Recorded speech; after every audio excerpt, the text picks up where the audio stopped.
Hi, I'm Chris Heinen from Reference Home Theater.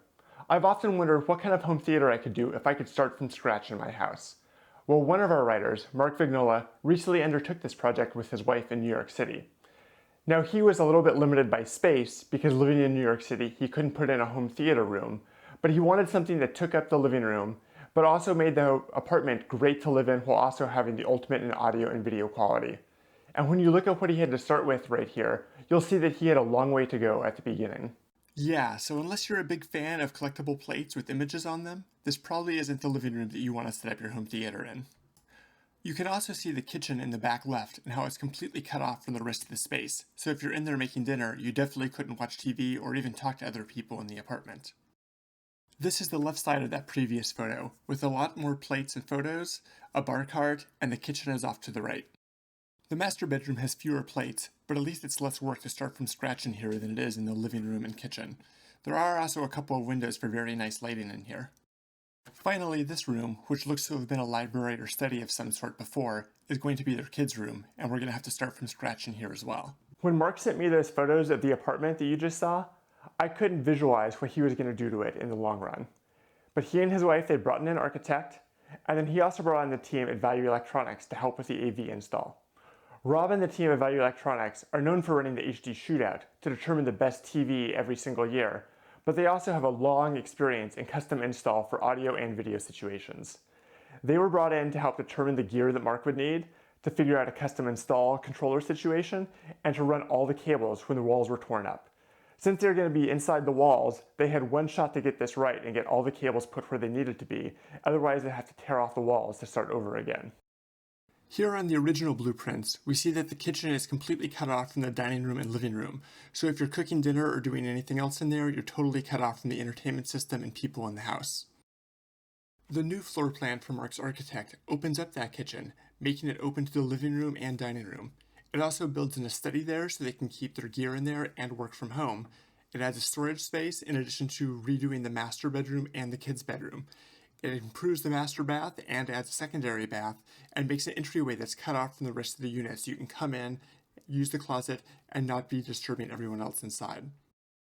On the floor plan, we've now marked out where the speakers are going to have to go into this system. We see the in-ceiling Atmos speakers are marked there, surround right and surround left, a pair of subwoofers, the front, center, and left that straddle the TV that's going to go there, and in the bedroom we see there is a sound bar to go with a flat panel TV inside of the bedroom. The AV inside of the storage closet is where we're going to put all the gear in a rack later on. To make this install work, Rob and the team from Value Electronics had to plan out all of the wire runs that needed to be done while the walls were torn down before the new ones went up. At location 1 we had to put in the surround left speaker run, location 2 was a subwoofer run, location 3 was a front left speaker, 4 was a center channel speaker, TV mount, Cat6, coax, and fiber HDMI cable. Location 5 we had the front right speaker, location 6 was another subwoofer run. We had the surround right speaker as well. Location 7 we needed some more Cat6 for the desk. We needed Atmos speakers at location 8 for 4 different speakers. At location 9 we had the equipment closet where everything had to converge. And location 10 with the flat panel we needed a mount, Ethernet, Cat6, and coax. And at location 11 in the kids' room we needed Cat6 and coax for expansion in the future. With all the plans in place and all the measurements done, it was finally time to tear down all the walls and start from scratch building this apartment again. All these locations had multiple Ethernet runs, so in the future we could use balance or anything else to send data there if necessary. We also used a fiber optic HDMI cable to be able to send the full bandwidth through a long run in the ceiling and walls. When you walk in, you see there's a new wall that's going to go up to separate the entryway from the rest of the apartment. Looking right from the entrance, we see Mark's wife Katie and where the new office and storage rooms are going to go behind her. The walls of the kitchen are now completely gone, opening it up to the rest of the apartment, and it's being used to stage all the goods for doing the construction. A couple more photos off the kitchen of the living room show stacks and stacks of materials, letting us realize just how much work is going into redoing this apartment from scratch. This exposed ceiling channel is carrying all of the cables from the wiring closet to the front of the room, and will additionally have Dolby Atmos speakers embedded in it once it's all done. The front of the room shows cables being run for where the TV is going to go, as well as the center channel and left and right speakers. You can see the two columns on the top of the ceiling showing where the Dolby Atmos speakers are going to go and where the cables have to run from the wiring closet to the front of the room. There are cables running everywhere inside the apartment, but they're all hidden away inside the walls and other architectural features, so you never notice them aside from the jacks on the walls. With some of the walls now covered up and sealed, we see that the kitchen looks completely different than it did before, though it's still a long way from being done. The front TV wall is now completely clean, aside from the drops for cables for the TV and the speakers. In the nearly finished living room, in the ceiling we see the different holes for recessed lights and for the Atmos speakers that are going to blend in seamlessly with the rest of the design. Now that you've seen those photos of the before work and seen what they've done to take apart all the walls, we should take a look at what the finished product looks like. And let me tell you, I could not believe that this was possible after I saw those initial photos from Mark. I thought he would have something that was nice, but nothing compared to what they actually were able to do in the end.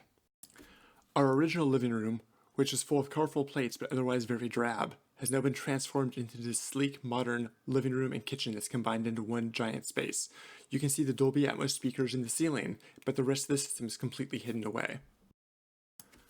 Looking at the open front wall, where we saw cables before and open beams in the ceiling with nothing in them, now when we look at the finished product, we see a 77-inch OLED, KEF reference speakers, and a Dolby Atmos system that's hidden away from view, but offers a superb audio and video experience. Looking across this new open space, we see what a nice living environment this is. Everybody from the living room to the kitchen can watch what's on TV and talk to each other without being siloed off into separate areas. Most of the speakers are hidden away, but the reference fronts and center are visible. The subwoofer is visible on the left there, but the other one is hidden away in a column to the right. The kids' room has also completely transformed. No longer are there stacks and stacks of books and plates in the room, but instead it has posters from some of Mark's and his family's favorite movies, as well as 2 beds for their 2 kids. The dingy master bedroom has been redone as well. There are no more plates in here, instead we have a flat panel Sony TV and a matching Blue Sound soundbar to go with it. All of the gear that powers this system is tucked away in an AV rack hidden off in a closet off of the living room. All of this gear is located inside of an AV rack, so it's nice and easy to access, but also looks very clean inside of the closet. The wireless access point for the apartment is on top of the AV rack for better reception. The Panasonic UB9000 Ultra HD Blu-ray player is the only physical media source in the entire system. This was picked for its outstanding image quality and its HDR remapping feature. There is networking gear from Luxel and Arachnus, and a surge protector from Snap AV. Various controllers for lights, blinds, and other smart home features are on this shelf.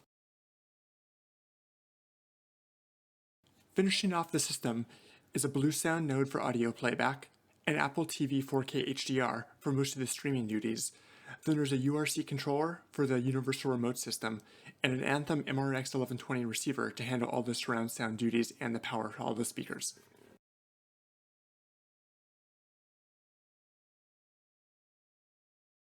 The kids' bedroom is later on tech features, but still has automated shades, as well as dual Ethernet drops and a coax drop for future expansion. The heart of the audio system is dual SVS SB4000 subwoofers, along with KEF Reference 1 speakers and a KEF Reference center channel speaker.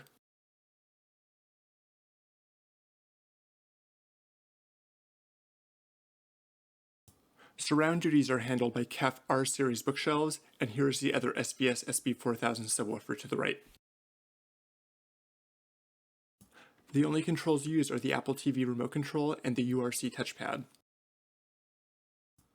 Also integrated into the home system are shades from Lutron. These shades can be raised and lowered with the touch of a button and integrated into the system so that when you start watching a movie during the daytime, they'll automatically lower.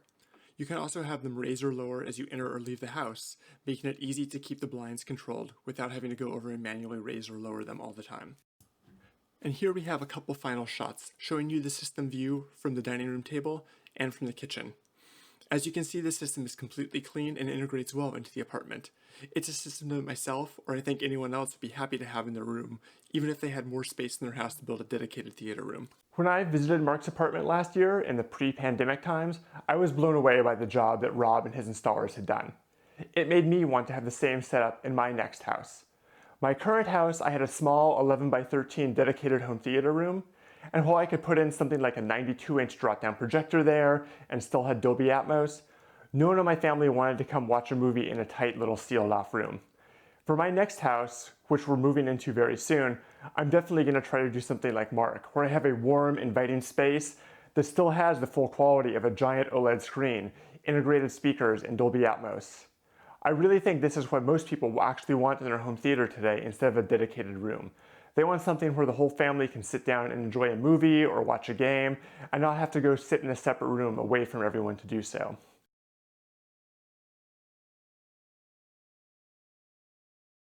We hope this video has been interesting, as you can see what you can do with an apartment to take something that looked really horrible and turn it into something that has an awesome audio video setup that the whole family can enjoy without having a dedicated room you have to go off to. I know as I type this, I'm not typing.